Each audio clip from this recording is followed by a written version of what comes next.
Hola hermanos, bueno Dios los bendiga. Los invito a abrir sus Biblias en Colosenses. Ya estamos llegando al final de esta carta. El Señor en su gracia nos permite estudiar Colosenses, capítulo 3. Y vamos a estar viendo la segunda parte, la segunda sección, que está ligada a lo que vimos el domingo previo, ¿no? Que nos habla acerca de la manera en cómo el Evangelio moldea nuestras relaciones. Colosenses capítulo 3, versículos del 22 al capítulo 4, versículo 1. Dice así la palabra del Señor. Siervos, obedezcan en todo a sus amos en la tierra, no para ser vistos como los que quieren agradar a los hombres, sino con sinceridad de corazón, temiendo al Señor. Todo lo que hagan, háganlo de corazón, como para el Señor y no para los hombres, sabiendo que del Señor recibirán la recompensa de la herencia. Es a Cristo el Señor a quien sirven, porque el que procede con injusticia sufrirá las consecuencias del mal que ha cometido, y eso sin acepción de personas. Amos, traten con justicia y equidad a sus siervos, sabiendo que ustedes también tienen un Señor en el cielo. ¿Oramos? Señor, en esta mañana nos presentamos, Señor, delante de ti. Señor, nos presentamos ante tu palabra, Señor, anhelando que tu Espíritu Santo, Señor, nos hable, Señor, a través de ella, anhelando que sea tu palabra la que penetre nuestros corazones, la que moldee nuestros pensamientos, la que nos permita discernir las motivaciones de nuestro corazón. Señor, y rendidos a ti, en obediencia, Señor, podamos realmente vivir, Señor, la vida que tenemos en Cristo Jesús. Te agradecemos y te rogamos, Señor, que prepares nuestros corazones con humildad, Señor, para poder escuchar atentos lo que tienes para decirnos, Señor, en esta mañana. En el nombre de Jesús, amén. Bueno, titulé este sermón Siervos del Señor. Y básicamente lo vamos a ver en 3 puntos. En el primer punto vamos a ver la actitud de un siervo hacia su amo. En segundo lugar vamos a ver que estamos sirviendo al Señor. Y en tercer lugar, la actitud de un amo. En esta segunda parte de la carta a los Colosenses, vemos el impacto del Evangelio en la vida del creyente. Luego de comprender la plenitud que tenemos en Cristo y la nueva vida que el creyente vive en Él, no se puede separar aquellas evidencias y aquellos comportamientos que el mismo Evangelio debe producir en nosotros y que impacta directamente en cada una de las relaciones que vivimos como seres humanos. A partir de la caída, el pecado no solo corrompió nuestra relación con Dios, separándonos y alejándonos de Él, sino que también lo hizo a un nivel horizontal en las relaciones que tenemos con nuestros prójimos, también separándonos a los unos de los otros y trayendo una mirada muy egoísta acerca de la vida.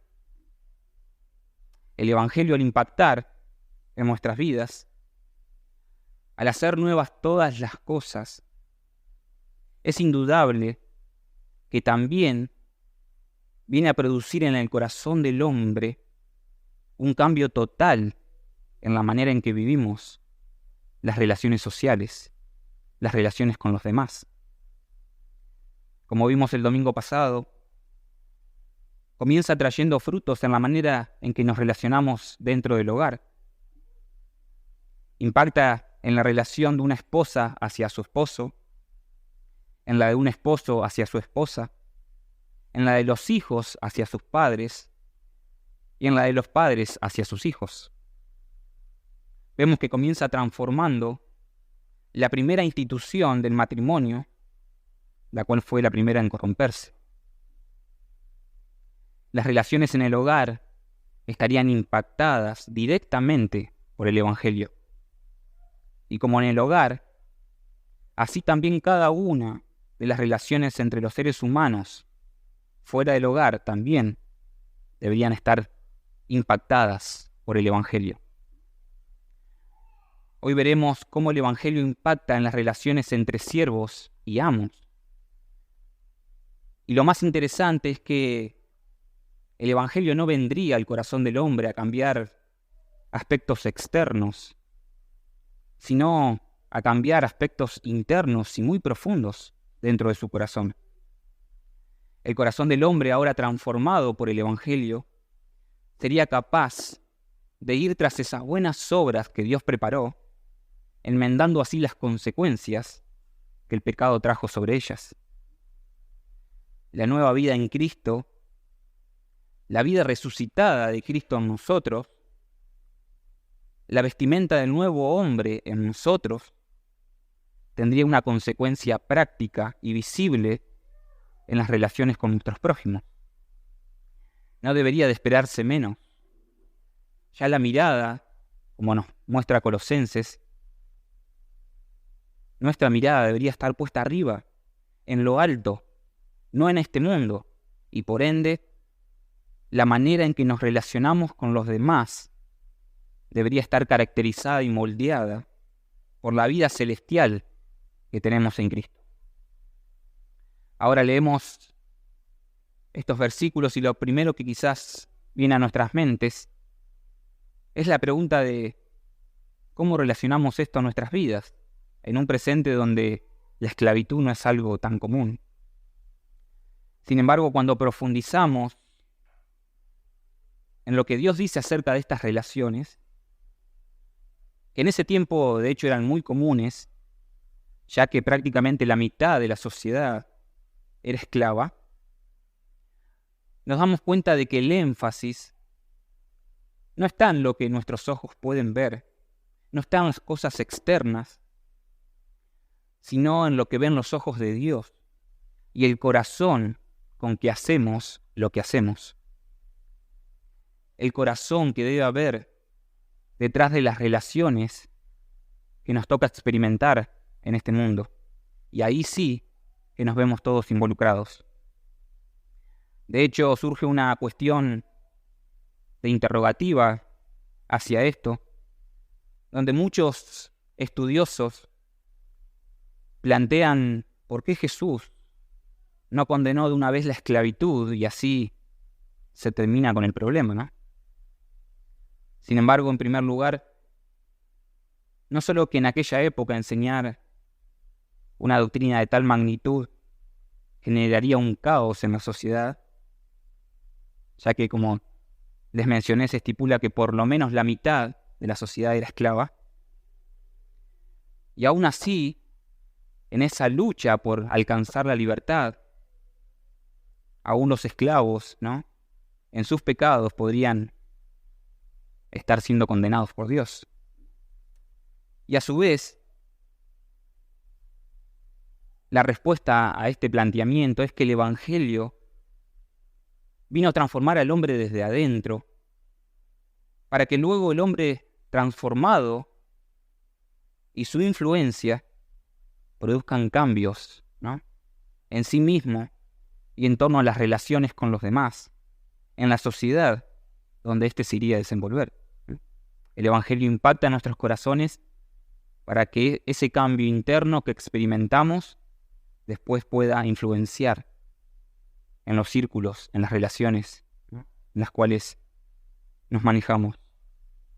No solo que el Evangelio transformaba el corazón de los hombres, sino que además traía en sí mismo un cambio moral hacia todas las cosas conforme al propósito de Dios, lo cual también arrastraría bendiciones sobre la sociedad. Y qué maravilloso, porque aún acá podemos ver el alcance de la promesa hecha a Abraham de parte de Dios. Dios le dijo a Abraham en Génesis 12:3, en ti serán benditas todas las familias de la tierra. La simiente de Abraham, que es Cristo, a través del Evangelio, no solo trae salvación y bendición al pueblo de Dios, sino que a su vez derrama bendición sobre los demás, lo que muchas veces escuchamos con un término llamado gracia común. El Evangelio en nuestro caso no solo produciría un cambio de manera de relacionarnos dentro del hogar, sino también dentro de la sociedad en la que vivimos.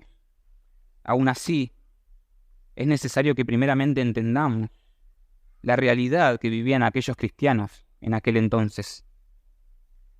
Si bien la esclavitud no siempre fue vivida de la misma manera a lo largo de la historia, ya que dentro del pueblo judío, si leemos el Antiguo Testamento, bajo la ley de Dios, el esclavo gozaba de muchos privilegios que Dios mismo se los otorgaba.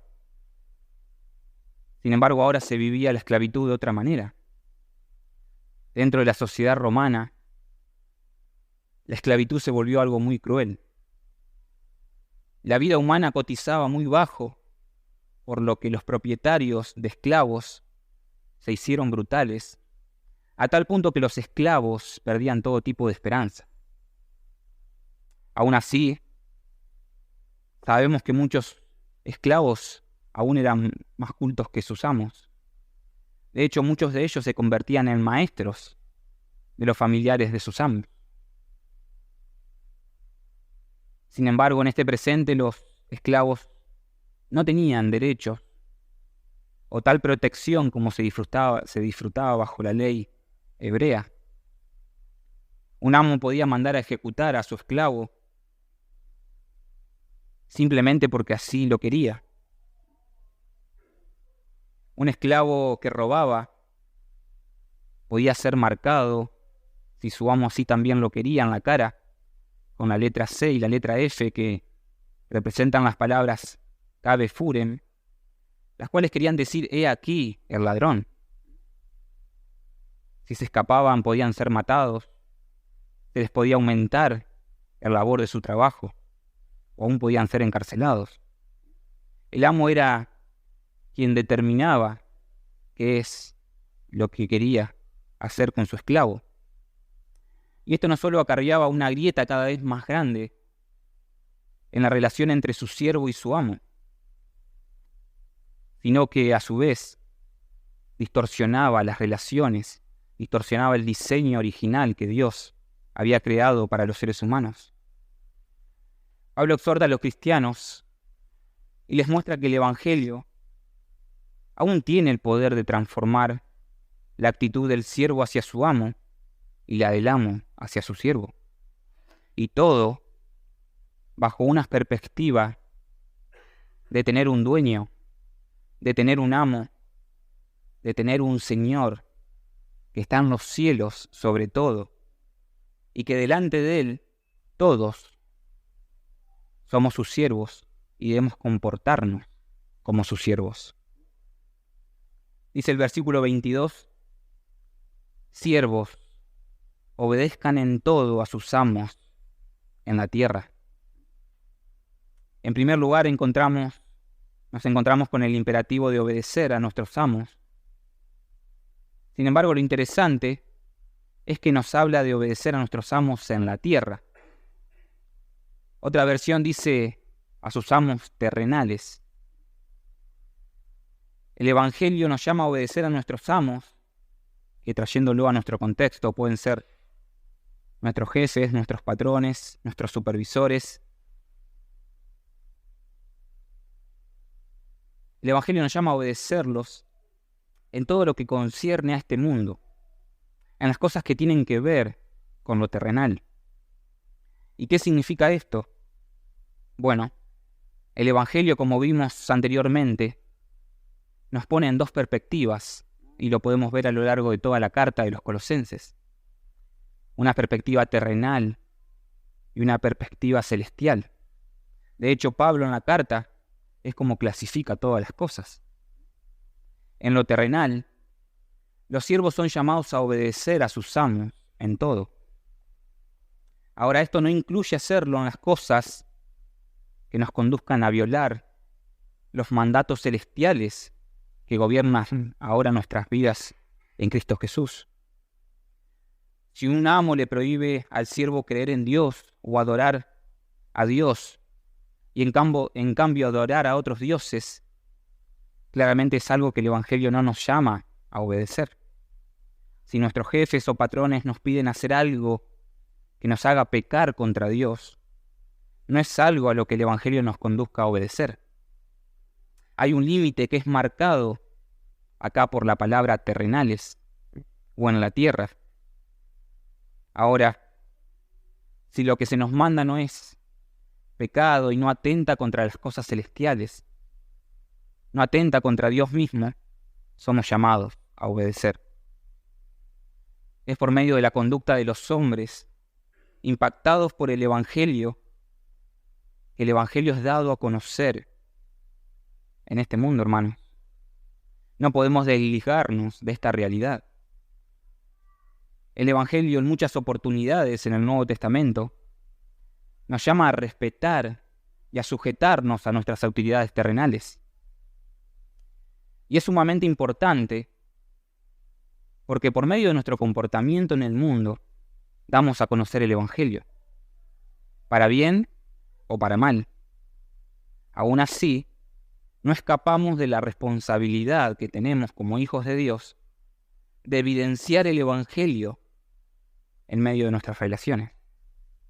De una u otra manera, vamos a estar mostrando el Evangelio.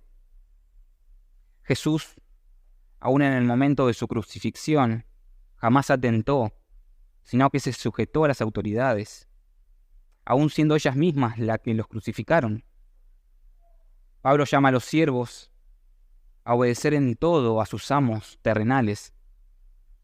Y lo que continúa diciéndoles es interesante, ya que nos muestra dos caminos por los cuales uno puede andar en este propósito.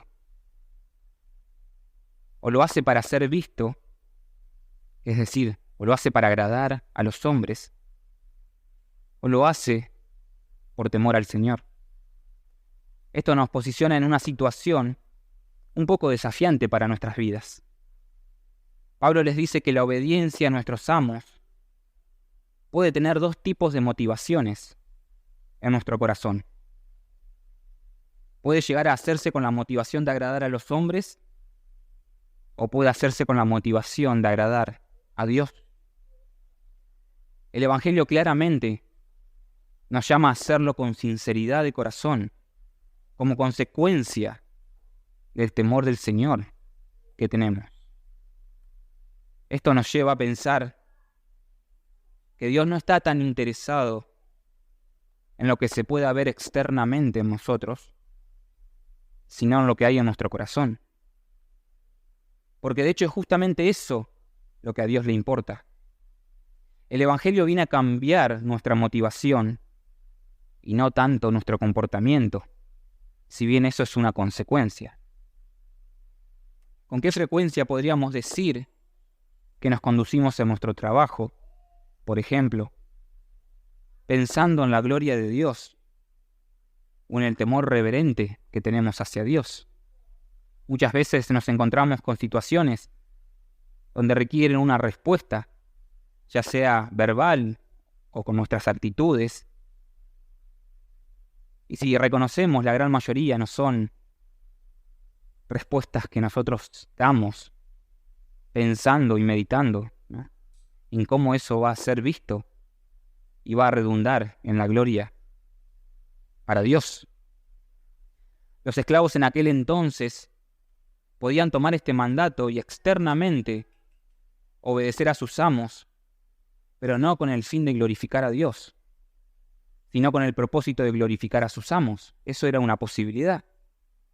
Y Pablo les dice que esa no es la correcta motivación a la cual el Evangelio los llama. Cada una de las implicaciones, hermanos, del Evangelio para nuestras vidas son de carácter que apuntan directamente a nuestro corazón. Porque es justamente ahí donde está nuestro problema. Ahora, si cambia nuestro corazón, cambiarán seguramente nuestros comportamientos. No necesariamente cambiando nuestro comportamiento, cambiará nuestro corazón. Obedezcan en todo a sus amos terrenales, dice Pablo, pero no para agradarlos a ellos, sino a Dios, porque Dios ve el corazón. Y el desafío está ahí.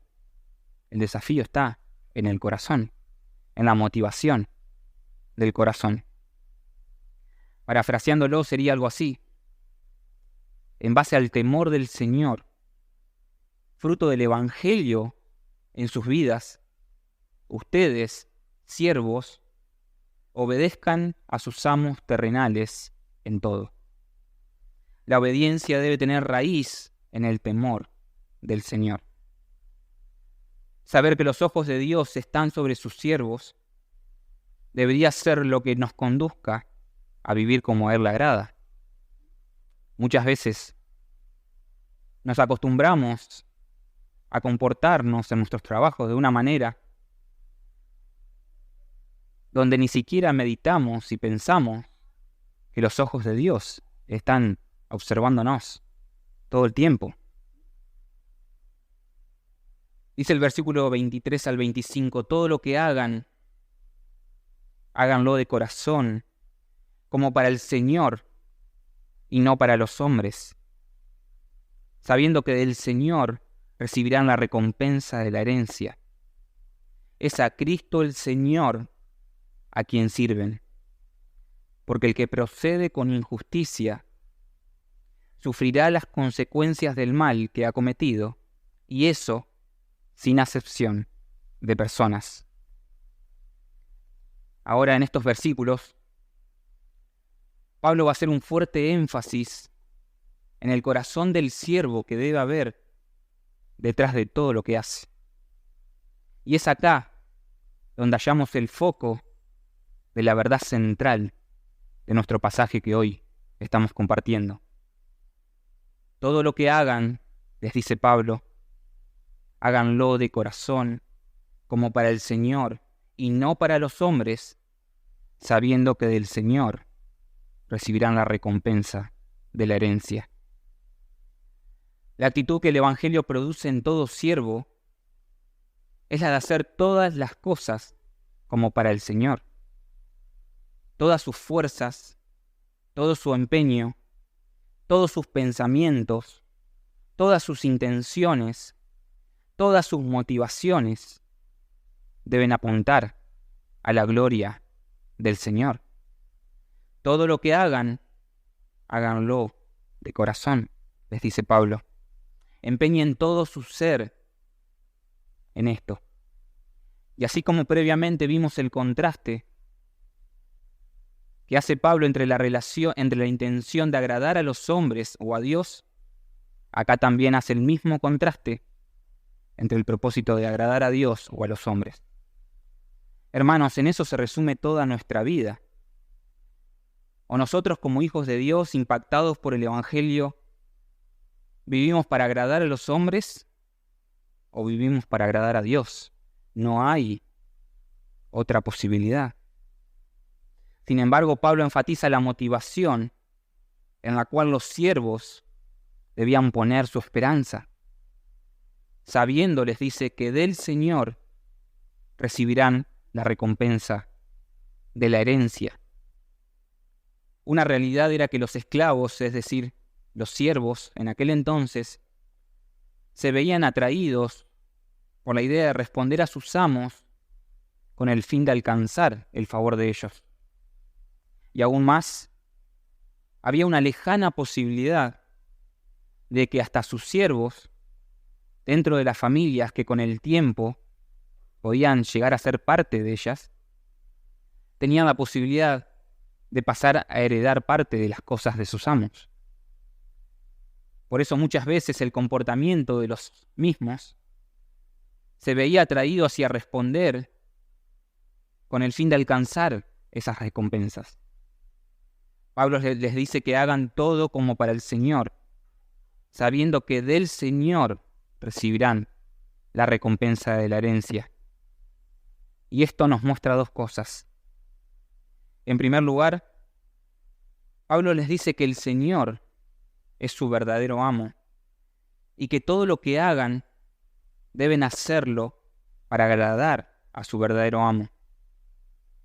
Por eso, y es la idea principal de este pasaje, Pablo les dice a continuación, es a Cristo el Señor a quien sirven. Ellos debían entender que tenían un amo supremo, que era Cristo, y que estaba por sobre todas las cosas, y que era a Él a quien debían servir. Todo debía redundar para Él y su gloria. En segundo lugar, Pablo les dice que es el Señor quien verdaderamente tiene asegurada para ellos una herencia, la cual es incorruptible, inmaculada, y no se marchitará, como nos dice Pedro en su carta. Es el Señor quien verdaderamente tiene preparado para ellos una recompensa. Sabiendo eso, poniendo su fe y esperanza ahí, es que los siervos deben de todo corazón hacer las cosas como para el Señor, su verdadero y supremo amo. Es a Cristo el Señor a quien ustedes sirven, les dice Pablo. Ese es el mensaje central de esta porción. Con vidas transformadas por el Evangelio, ahora somos esclavos, pero de Cristo, nuestro Señor, y que está por sobre todas las cosas. Y eso supera y gobierna por sobre todo. Ya el enfoque no es terrenal, sino celestial y eterno. Ahora sirven a un Señor, a un amo que está en los cielos, reinando con poder, les dice Pablo. Todo lo que hacemos y todo lo que hagamos debe redundar en un servicio humilde y sincero hacia Él. Ustedes tienen un amo terrenal, les dice Dios, pero hay un amo celestial, que es su verdadero amo, a quien deben servir por sobre todas las cosas, con corazón sincero y con devoción hacia Él.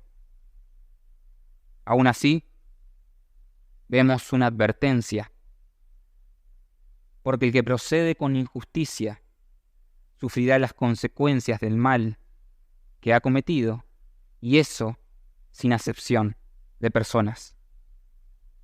El ser siervos de Cristo no solo nos coloca en una posición donde únicamente recibimos privilegios, sino que también nos coloca en una posición de suma responsabilidad.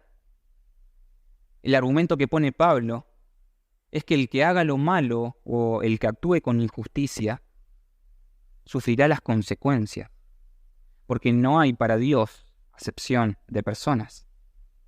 Así como el Evangelio nos anuncia que somos siervos de Cristo y a Él debemos servir de todo corazón, también nos comunica que si a esa gran verdad no la correspondemos con el hecho de servir a nuestros amos terrenales obedeciendo y respetándolos, no actuando de mala manera o siendo injustos, si no obramos bien con la actitud correcta que el Evangelio mismo nos demanda, sufriremos las consecuencias. Dios es justo y no hace acepción de personas. El pecado tiene consecuencias y el hecho de que estemos bajo el señorío de Cristo no nos evitará sufrir el costo de nuestro pecado. Hay un mayor peso en el hecho de entender que somos siervos de Cristo y que tenemos un Señor en los cielos, el cual nos está mirando y está mirando cuál es la intención, cuál es la motivación de nuestro corazón, cómo respondemos a nuestros amos, a nuestros jefes, a nuestros supervisores. Sus ojos están atentos a nosotros y Él está mirando constantemente nuestro corazón. Por ende, nuestra actitud en este mundo hacia nuestros superiores debe reflejar el brillo que hay en los siervos de Cristo. Es a Cristo el Señor a quien sirven. Ese es el mensaje que Pablo comunica a los colosenses y que el Evangelio muestra con claridad. Es a Cristo el Señor a quien sirven. Esta verdad debe moldear todo nuestro ser en nuestras relaciones dentro de la sociedad. Nuestro amo celestial está atento a nosotros y nuestro servicio hacia Él, como sus siervos, no tiene descanso. Sus ojos están atentos a nosotros y por ende debemos hacer todo como si fuera para Él. Ahora, ¿qué pasa con aquellos amos que tenían siervos y que fueron alcanzados por el Evangelio? ¿Cómo debían ellos vivir esta verdad?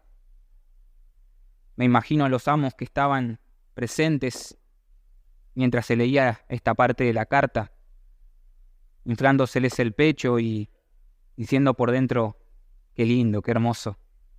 Ahora ya no reniego más, mis siervos, mis esclavos se van a comportar a mi favor. Mis siervos deben escuchar esto y responder a mí como se debe. Sin embargo, el Evangelio es algo que alcanza a todos y que por consecuencia todo corazón debe responder al mismo en obediencia y en humildad. ¿Cómo se habrán puesto cuando escucharon luego de esto la palabra amos? Traten con justicia y equidad a sus siervos. Quizás pensaron que para ellos no había mandamiento. No solo el Evangelio debía producir un cambio en la actitud de los siervos hacia sus amos, sino que también de sus amos hacia sus siervos. Claramente, por las palabras de Pablo, deducimos que muchos amos obraban con injusticia y no trataban por igual a sus esclavos. Eran amos autoritativos e injustos muchas veces. Sacaban ventaja de las cosas y no eran rectos ante sus siervos. El Evangelio llama a estos amos a ser justos e imparciales con sus esclavos, a tratarlos bien y a cuidar de ellos. El Evangelio también demanda de ellos un cambio en la actitud hacia sus siervos. Lo interesante es cómo culmina esta sección. Pablo dando el argumento de por qué los amos deben tratar con justicia y con equidad a sus siervos. Y el motivo es porque ellos también tienen un amo supremo en los cielos. Ellos también son siervos de Cristo, el Señor. Qué verdad tan gloriosa es esta. Todos los alcanzados por el Evangelio, hermanos, sea cual sea nuestra posición en esta tierra, todos somos llamados siervos de Cristo. Esa es la labor y no hay distinción ni privilegios para los hijos de Dios. Es interesante la especie de sándwich que hace Pablo en esta verdad.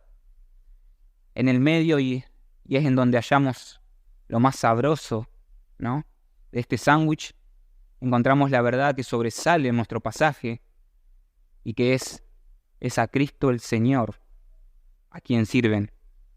Por arriba hallamos la actitud que deben tener los siervos hacia sus amos y por debajo encontramos la actitud que deben tener los amos hacia sus siervos.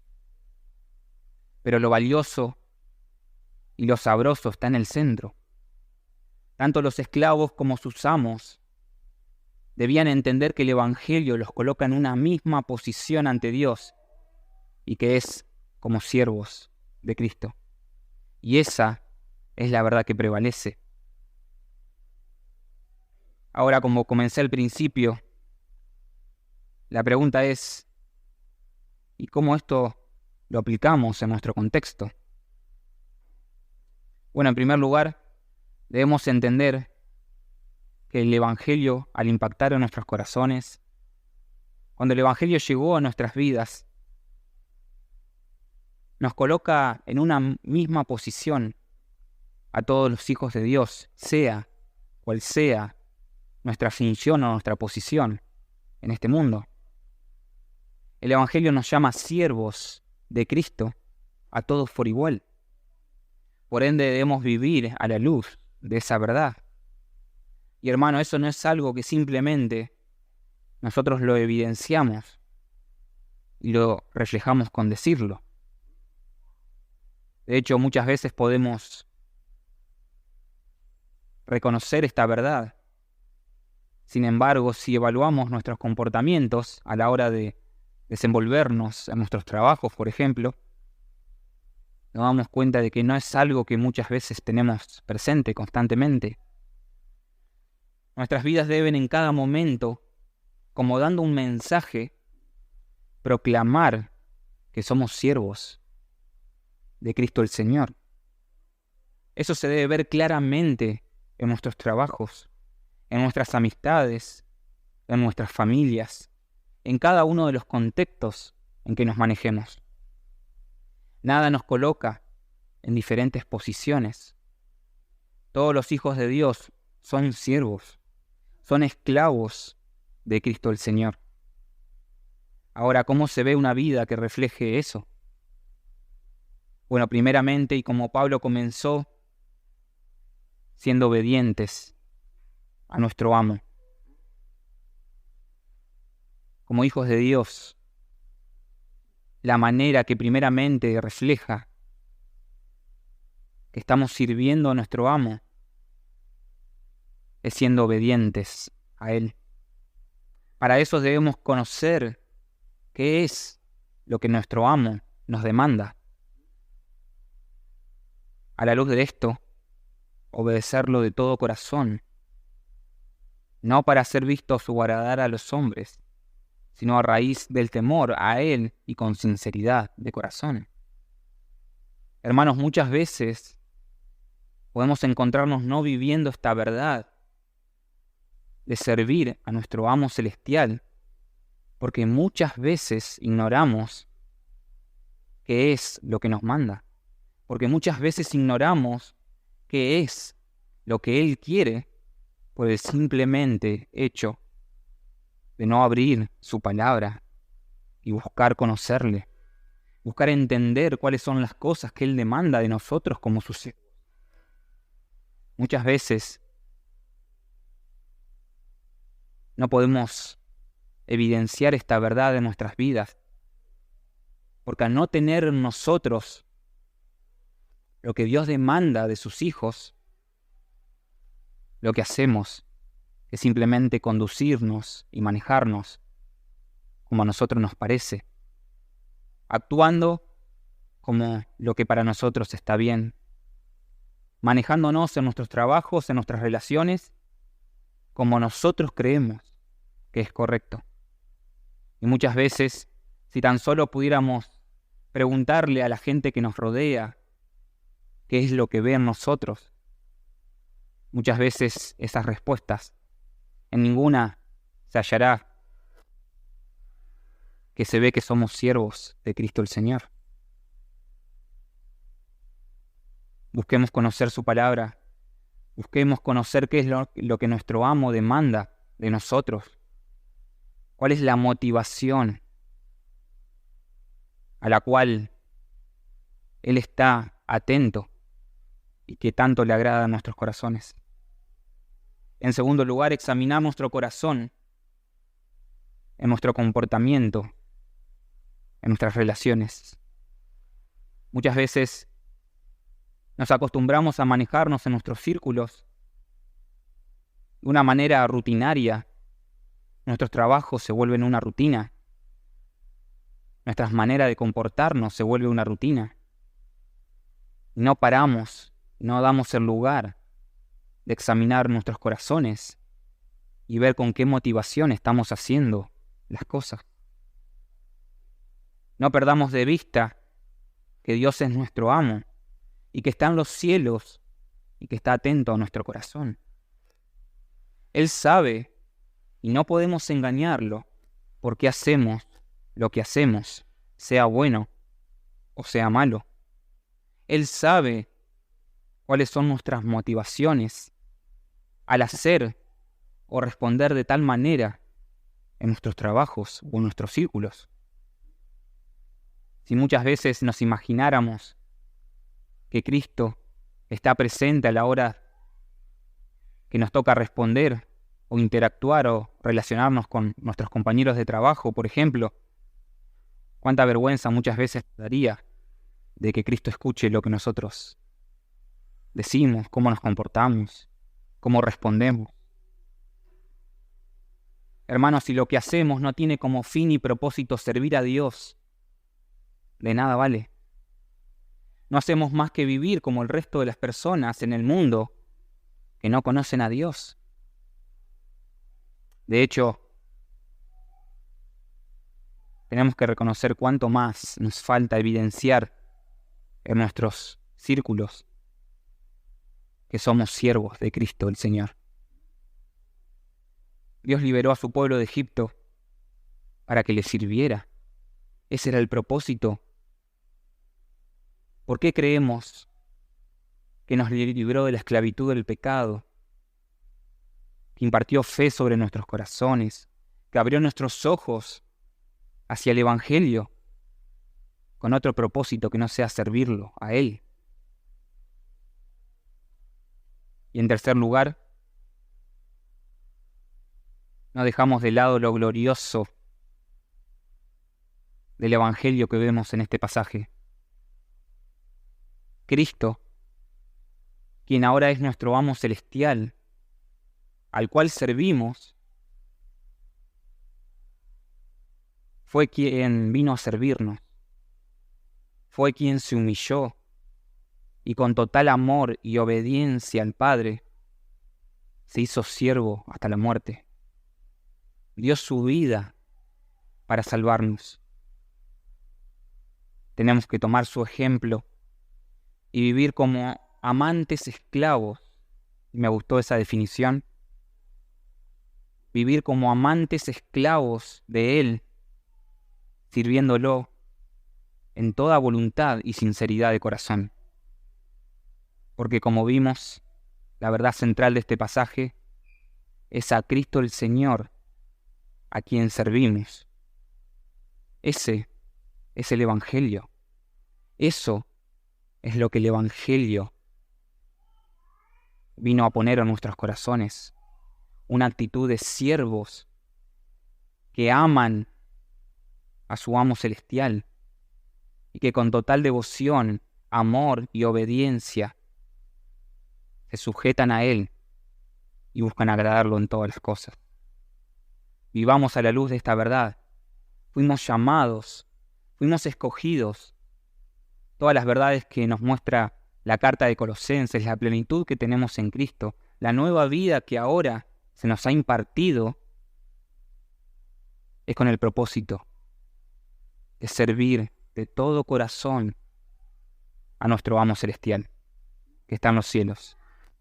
Conduzcámonos entendiendo y comprendiendo que fuimos llamados a ser siervos y que nuestro amo celestial está constantemente observándonos y que la motivación correcta de nuestro corazón en todas las cosas debe hacer de agradarlo a Él. ¿Oramos? Señor, te damos gracias en esta mañana, porque en tu gran misericordia y en tu gran amor nos permites meditar en tu palabra, Señor, confiando, poniendo nuestra esperanza de que ella es viva, de que es eficaz, que tiene el poder, Señor, de penetrar nuestro corazón hasta lo más profundo, discernir cuáles son los pensamientos y las intenciones que hay en Él. Señor, ayúdanos porque si examinamos nuestras vidas, Señor, a la luz de este pasaje, a la luz de la verdad, Señor, de que fuimos llamados para ser tus siervos y que es a ti a quien servimos, sea cual sea nuestra posición, sea cual sea nuestro trabajo. Señor, muchas veces nos damos cuenta de cuánto ignoramos, Señor. ¿Cuál es nuestra naturaleza? Señor, ¿cuál es ese sello, esa identidad, Señor, que el Evangelio ha impartido sobre nosotros? Señor, vivir como tus siervos es algo que nuestra carne rechaza constantemente, Señor, y muchas veces cedemos ante esa realidad, Señor. Ayúdanos, Señor, a que por medio de la meditación de tu palabra podamos examinar de qué manera estamos comportándonos en nuestros trabajos, en nuestros círculos. ¿Cuál es la motivación que hay en nuestro corazón, Señor, cuando nos conducimos en nuestros trabajos, cuando respondemos, cuando tenemos que obedecer, cuando tenemos que responder, Señor, a aquellos que están sobre nosotros y que muchas veces, Señor, a nuestro parecer, Señor, no son rectos, no son justos? Ayúdanos, Señor, a que tu Evangelio, Señor, pueda producir corazones humildes en nosotros, de tal manera que en primer lugar podamos entender que sea lo que sea que hagamos, Señor, sean palabras, sean hechos, Señor, todo refleja con qué fidelidad te estamos sirviendo.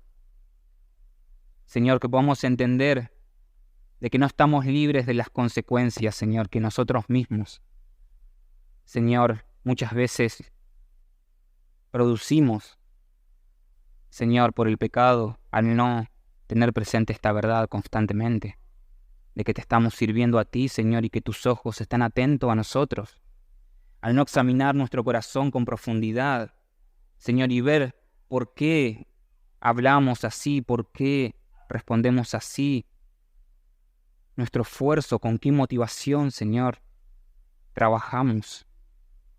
Señor, ayúdanos a exponer nuestro corazón a la luz de tu verdad y que podamos, Señor, ser humildes para vivir constantemente entendiendo de que fuimos llamados por el Evangelio para servirte, Señor. Y esa tarea no tiene descanso, papá. Y, Señor, te ruego que produzcas en nosotros obediencia, humildad, Señor, una motivación correcta hacia, Señor, nuestros superiores en el trabajo, Señor, en nuestras relaciones dentro de la sociedad. Señor, para que nuestra motivación y nuestro énfasis, Señor, y lo que nos impulse constantemente, Señor, sea que te puedan conocer por medio, Señor, de nuestras vidas.